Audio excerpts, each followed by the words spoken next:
Okay, in this section we are now going to have a look at how do we import footage off our camera. Well, of course the camera is connected to the computer via the one-way CAN be, which is a firewire cable, and all I have to do is go over here. I first know that the camera is connected because it tells me the camera is connected, and also note up here a very interesting thing is the time code. That's telling me where about what position that the tape is at the moment, so it's 54 seconds into the tape. So I'm going to click on the import button, and up pops up the video, and we can hear.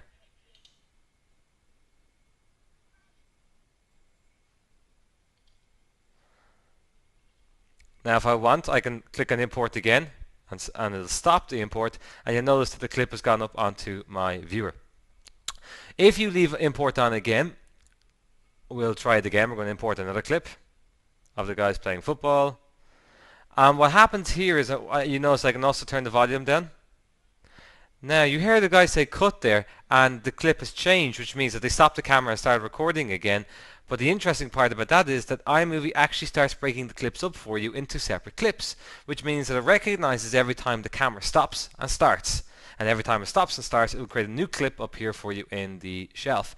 Now a very important note here. You may sometimes find that when you're using iMovie and other editing packages, whether on the PC or on the Mac, that all of the footage comes in as one clip. That sometimes happens because you did not set the date on your camera. And if you don't set the date on your camera, the camera has no point of reference to know when the camera started or stopped.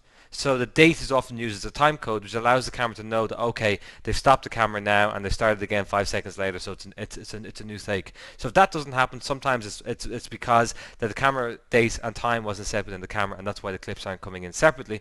It's not a disaster if that happens, because it just means that the clip will come in as one big clip here, and what you'll have to do is bring it down to the timeline and break it up or cut it up, and we'll show you how to do that later on. You'll also notice that once I click on the clip, automatically the camera, it switches from the camera view, or whatever's on the camera tape, to the clips that we can pick on here. And that is how to import video from the camera. Now once you have your clips in, you can pick on the clip you want, and you can do a few things.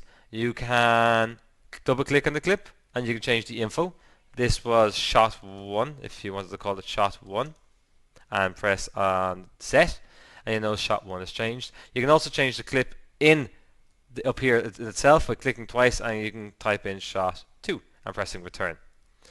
And once you have the clips you want, you can then arrange them down on the timeline by clicking and dragging. Notice you got a drop, and there goes the first clip. I'll pick a second clip, drag and drop, and there goes the second clip. And if I play, I can click on either clip and then press play.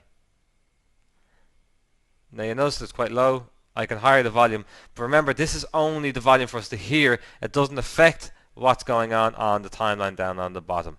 And that is the first part of importing footage into the iMovie and dragging clips from the shelf down onto the timeline.